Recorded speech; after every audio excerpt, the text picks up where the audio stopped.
Waldemar Cubilla nació junto a los basurales de José León Suárez en un barrio que dicen que se llama La Cárcova, pero al que las vecinas y vecinos llamaron siempre La Carcova. Waldemar Cubilla pronto empezó a pasar más vida dentro que fuera de la cárcel por delitos que se cometen a mano armada y a vida desarmada. Estuvo 10 años preso en 2 etapas.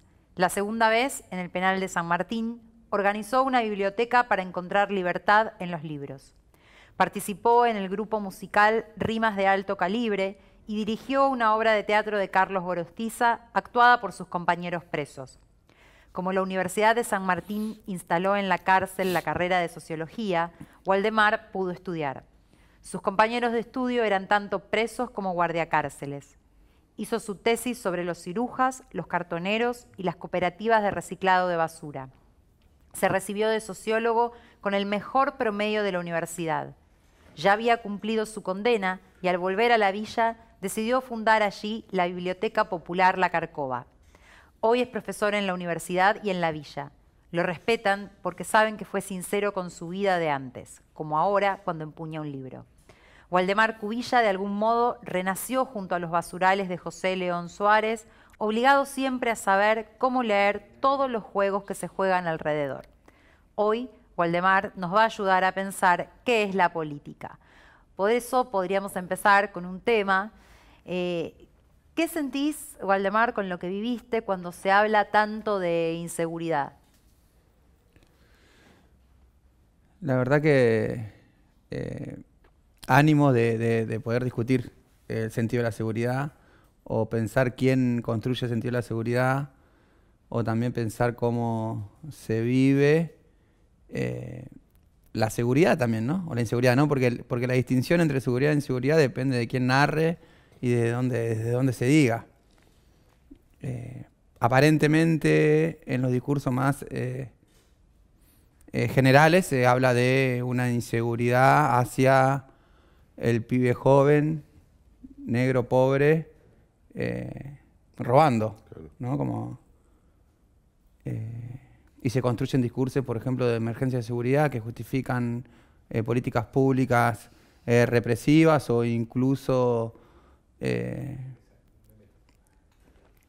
la gendarmería para el tratamiento o la policía para el tratamiento de un tema de inseguridad, que yo no digo que sea totalmente erróneo o equivocado, sino como que le falta, ¿no? Le falta otras dimensiones de discusión a la seguridad.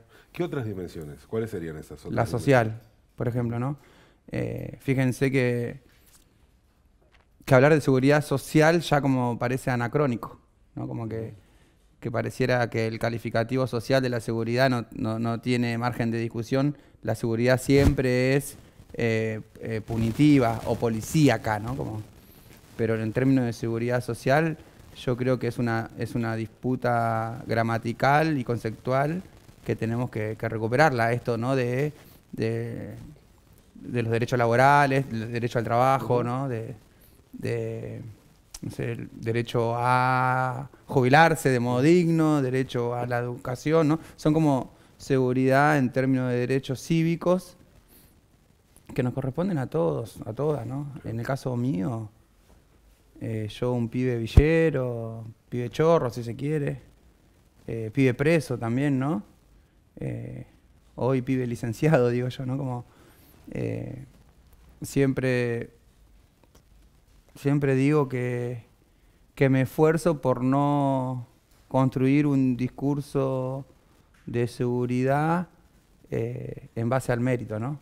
Como que yo no me levanté un día y dije, a partir de ahora no hago más la vida que hice y construyo una nueva. Es como todo este proceso mío de estar preso a hoy ser docente o investigador de la Universidad Nacional.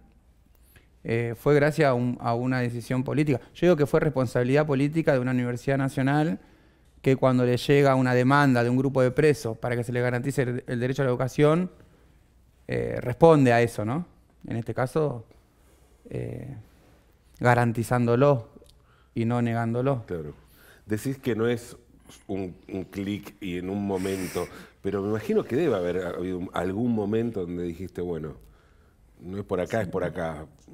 A mí me gusta mucho la letra de un tango que se llama Naranjo en Flor, que dice, primero hay que saber sufrir, después amar, después partir y al fin andar sin pensamiento. ¿No? Como, yo estuve casi 10 años preso. La intensidad del sufrimiento podría considerarse un clic, si se quiere, ¿no? Ese momento donde vos decís, ¿por qué estoy durmiendo en el piso? ¿No? ¿Cómo hace una banda? ¿No? Como estoy encerrado ahí en un limitado a 1 metro por 2 metros de una celda, ¿no? Pero creo que no solamente el sufrimiento, sino también es el cómo interpretar ese sufrimiento, ¿no? O cómo interpretar la necesidad también. Creo que la seguridad se construye también ahí en pos de responder una necesidad de la comunidad acerca de la seguridad o de la justicia. En los barrios se ve mucho cuando, por ejemplo, ahora la gendarmería, ¿no? Como está muy presente en los barrios populares. Y yo, si te lo tengo que decir de una experiencia muy mía, digo, esta seguridad no la quiero. Pero si vos te pones un poco más tolerante y le preguntás a más gente, te encontrás también con discursos en nuestros barrios que dicen, esta seguridad sí la quiero, porque quiero salir a trabajar temprano y no tener miedo de que me roben en la esquina, ¿no? Como es totalmente contradictorio. Claro. Y ahí se vuelve sumamente político, ¿no? Porque cómo administrar una demanda de justicia o de seguridad en estos discursos enfrentados. ¿Sabes qué? Eso te iba a preguntar, porque siempre la seguridad se construye, el sentido de seguridad se construye desde el poder para ser garantizada hacia los sectores de privilegios. ¿Cuál es la construcción del sentido de la inseguridad desde los barrios? Yo creo que siempre doy un ejemplo, ¿no? Como nosotros cuando tenemos algún problema entre vecinos no llamamos al 911.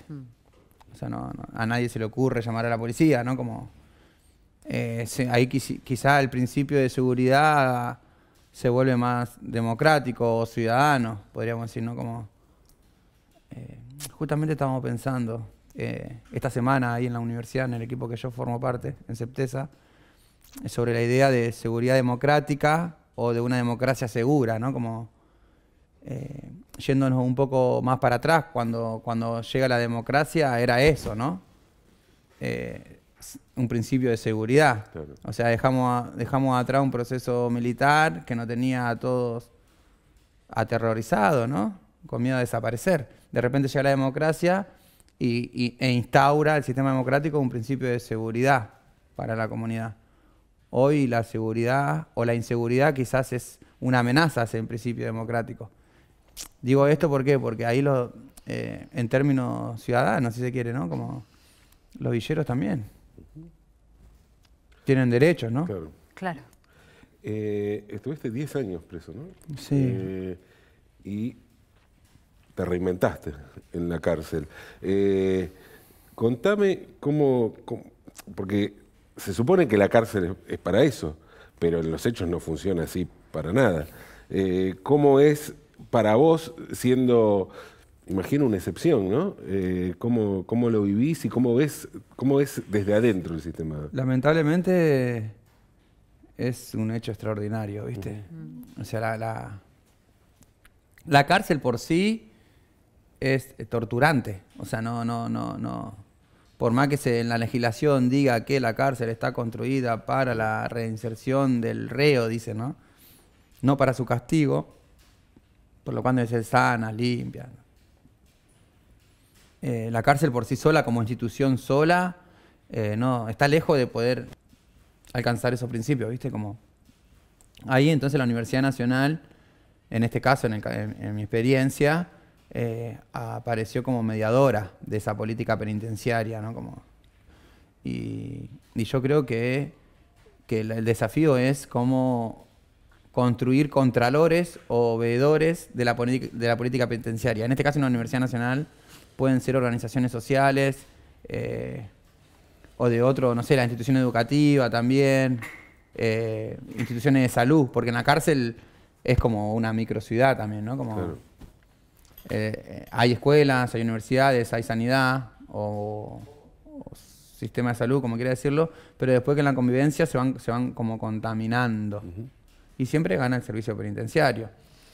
Ahí también es una cuestión de, justamente ahora hay una gran discusión sobre el entredicho a la hora de la vida diaria de la cárcel entre la emergencia de seguridad y la emergencia penitenciaria, ¿no?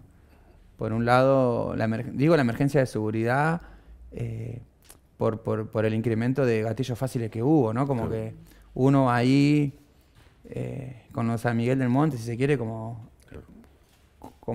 no sé si el techo ahí, como un antecedente que pone en crisis un discurso de seguridad represiva, o el caso Checobar hace un tiempo atrás, están legitimados sobre un principio de seguridad que es los pibes pobres no tienen derecho a reír, o sea, como no.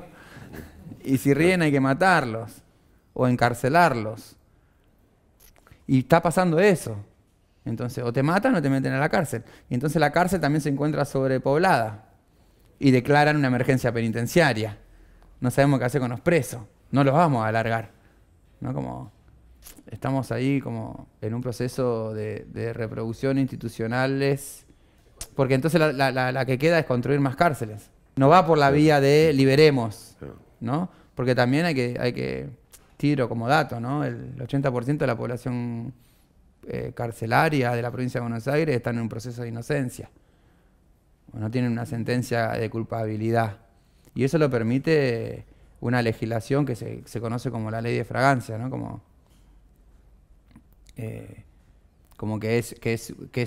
sería como un atajo jurídico para revertir la presunción de la inocencia hacia la presunción de culpabilidad. Entonces, claro, la mayoría de la gente que está viviendo en la cárcel están esperando a ver que la justicia decida, no la justicia, sino el Poder Judicial decida si es culpable o no. ¿Alguna vez de algún gobierno, cualquier tipo, nacional, provincial, lo que fuera, te llamaron para asesorar en temas de seguridad, dado el conocimiento que tenés? No, la única vez que me llamó una empresa de seguridad que me quería contratar como para poder... era gracioso, ¿no? Para poder mejorar la calidad de su servicio. Ah, pero ¿no? una empresa privada... Una empresa privada para... yo me reía, ¿no? Como fue muy gracioso, ¿no? Sí. Como, claro. Pero, y si a vos te propusieran desde algún orden institucional trabajar en algún tipo de plan o proyecto para la reinserción social segura, allá que estamos hablando de seguridad, de las personas que están presas, ¿qué propondrías? ¿Qué se te ocurre? Mirá, ahí como... Yo llevo 7 años en libertad. Y todavía en términos matemáticos no ecualicé mis años preso. Okay. Estoy como a la negativa. Y hace un tiempo atrás no quería hacerme cargo del saber acumulado en mi experiencia carcelaria. Era como la negación de todo eso, ¿viste? Como yo soy padre de familia, cómo construir mi historia familiar sin cárcel. Primero me pregunté, ¿no? ¿Cómo se la cuento a mis hijos? Claro. Y no decirle que yo mucho tiempo robé, que estuve mucho tiempo preso, ¿no? Como tenía una preocupación ahí moral, si se quiere, ¿no? Como que... y hoy estoy como dándome cuenta que también es una responsabilidad política el hecho de poner en valor positivo mi experiencia delictiva y preso, ¿no? Como penitenciaria o carcelaria.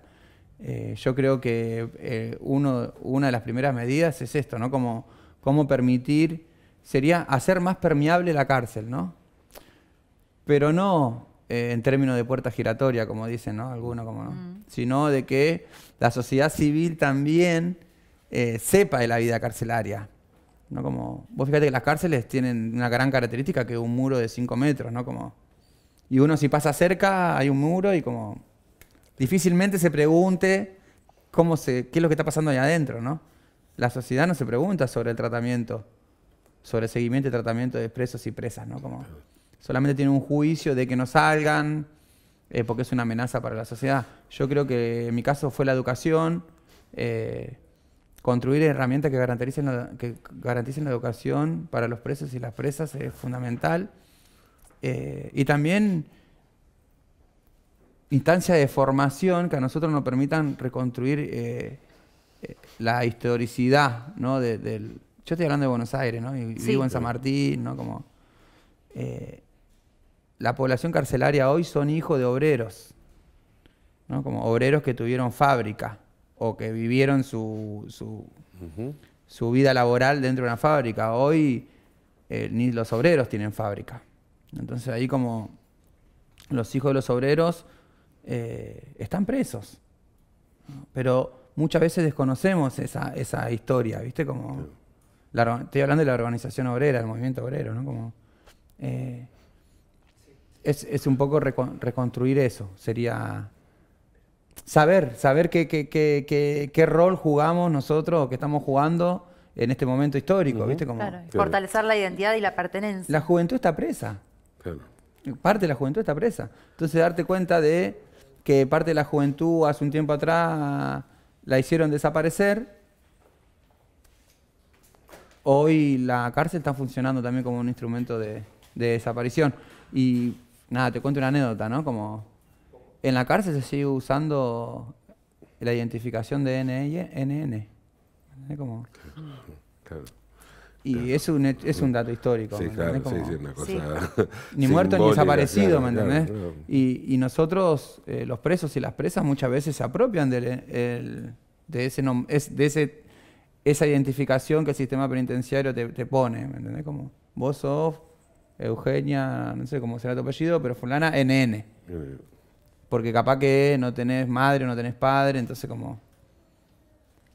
Antes decías que te costó, pero finalmente asumiste que también la cárcel había sido parte de tu formación, digamos, de tu historia y también de tu formación. Ahora, me llama la atención, vos fundaste una biblioteca. Sí. ¿Y qué significa una biblioteca en la cárcel?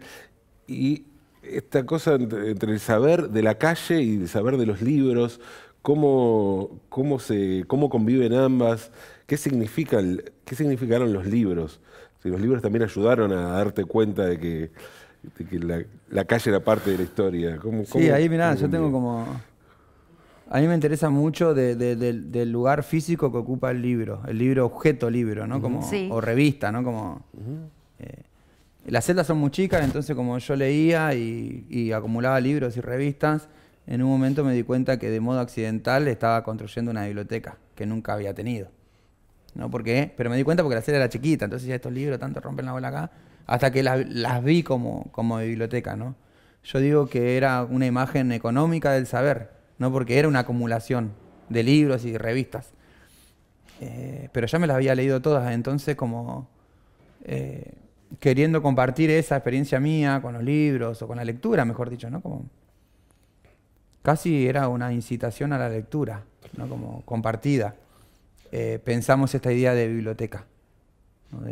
Dentro de la cárcel, que después fue en el marco de la biblioteca donde nosotros solicitamos a la Universidad Nacional de San Martín se nos garantice el derecho a la educación universitaria. El vivir entre libros es la posibilidad de construir un horizonte distinto, ¿viste? Yo no tuve biblioteca en mi casa, nunca tuve un vínculo con el libro, salvo en términos más ciruja, como pesos, ¿no? Como papel. Como kilos, como papel de segunda, papel blanco, papel de segunda, o cartón. Esa era la relación con el libro, ¿no? En la cárcel el libro cumple muchas funciones, porque también, no me quiero meter mucho en cuestiones de la cárcel, pero puede ser un canuto, como se diría, o puede ser un escudo el libro también, ¿no? Como, Claro. y en ese sentido, la lectura es un poco como un abremuros, ¿viste? Es eso. Tuve la posibilidad de construir la biblioteca que... Eso, saliste y seguiste con esto de la incitación a la lectura. Sí, que yo siempre digo que fue de modo egoísta al principio, porque era una preocupación mía de no volver a caer en cana, ¿viste? Y estábamos con Mosquito, un amigo, que creo que está en alguna revista de La Vaca, el loco, ¿no?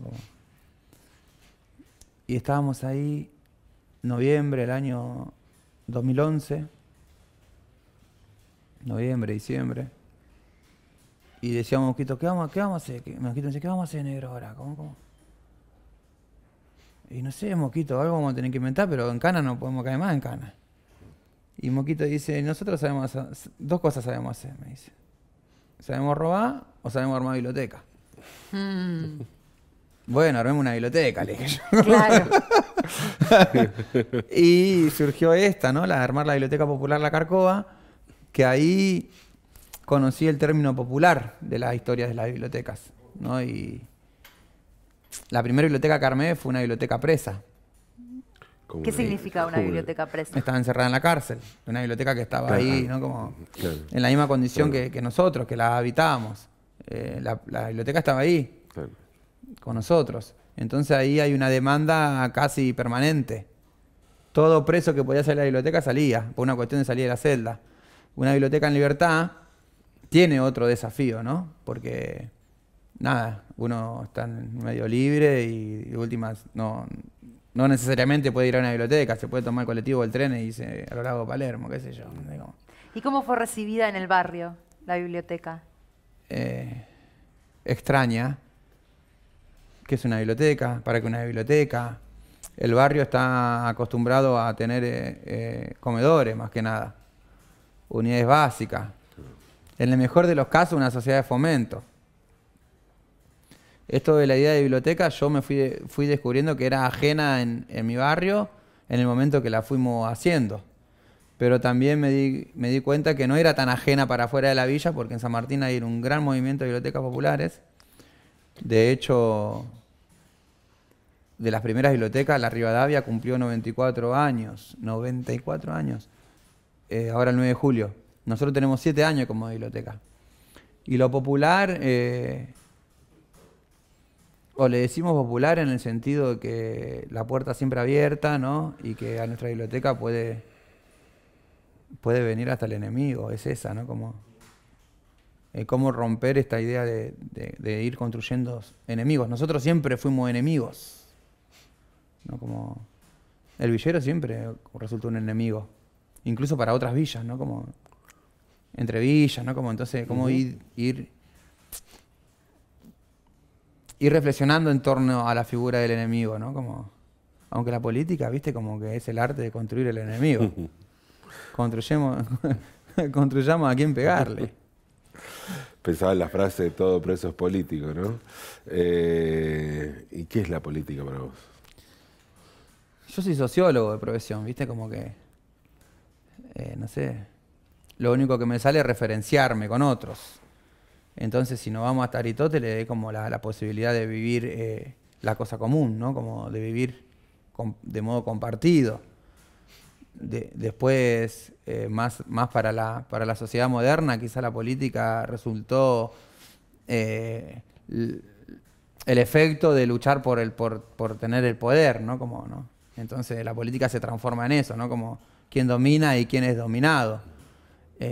Yo voy en la actualidad por la política, por una cuestión en el sentido más populista de la cosa, ¿no? Como que cualquiera tiene saber, acarrea saber, cualquiera de nosotros es productor de conocimiento y de saber, y la política en ese sentido se vuelve el instrumento para poder compartirlo, ¿no? Para poder volverlo discurso. Yo hoy estoy hablando acá con ustedes porque me animé a construir un relato de una experiencia de vida. Carcelera, ciruja, no sé cómo quieran, villera. Pero si yo me quedo callado, me privo de la política, ¿no? Como la política en definitiva es eso, ¿no? Para mí, para la experiencia de nuestra biblioteca popular, es poner en la esfera pública, o sea, en la vereda, en la calle, nuestros pensamientos, nuestra experiencia, ¿no? Y ahí, soy sociólogo, sí, pero bueno, los filósofos me llegan mucho. Aristóteles cuando arranca la metafísica dice, hoy diría todo hombre y toda mujer, ¿no? Aristóteles decía todo hombre. Todo hombre tiene la necesidad de saber, dice, ¿no? Como vivimos porque necesitamos conocer, necesitamos saber. El tema es que a veces nuestros pensamientos también pueden parecer crímenes, decía Nietzsche, para aquellos que no están dispuestos a escucharnos, ¿no? Entonces ahí nuestra mejor genialidad, que en este caso es construyamos bibliotecas populares, puede resultar una amenaza para quien no considera que nosotros estamos en condiciones de construir bibliotecas populares. Pero bueno, ese es el desafío. Claramente que estoy dispuesto a colaborar de mi experiencia a cualquier construcción, aplicación y seguimiento de una política penitenciaria o política de seguridad. O sea, ahí hay una cuestión. Ayer justamente discutíamos esto, ¿no? De que el discurso más progresista, en términos político partidario, habla de sujeto de derechos, ¿no? Y como que todos somos sujetos de derechos y todos tenemos justamente el derecho de que la política pública nos llegue, ¿no? Y decíamos, ¿no? Cómo superar ese discurso progresista que adhiero, si se quiere, ¿no? Pero cómo fomentar los instrumentos para que los sectores populares o la gente que supuestamente no sabe también construya política pública, ¿no? Entonces, digo esto porque hay una política de seguridad que la verdad a mí me gustaría aportar en eso, ¿no? Totalmente. Claro. Una construcción de una política de seguridad no represiva, sino inclusiva. Sí, yo diría una política de seguridad no tan insegura para ciertos sectores de la sociedad, ¿no? Pero es la gran discusión de la justicia o del principio de justicia, ¿no? Hay una pensadora que se llama Nancy Fraser que ella habla sobre las escalas de justicia, ¿no? Entonces dice que un principio de justicia no es más que la lucha y la interpretación de una necesidad. O sea, ¿no? Y la verdad que ahí a veces no quiero caer en cuestiones, o quiero zafar, mejor dicho, de los determinismos ideológicos, ¿no? Pero nuestra población o nuestro país está muy influenciado por una frase que dice: donde hay una necesidad, hay un derecho, ¿no?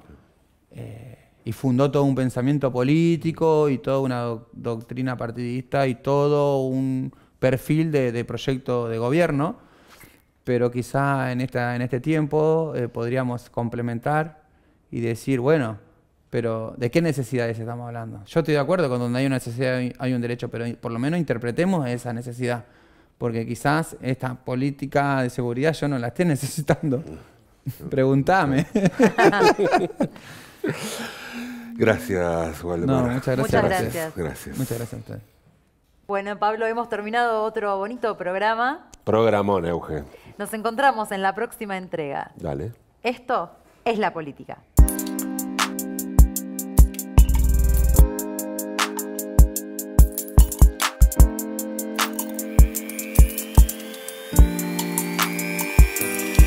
Es la política, estúpido. Es la política,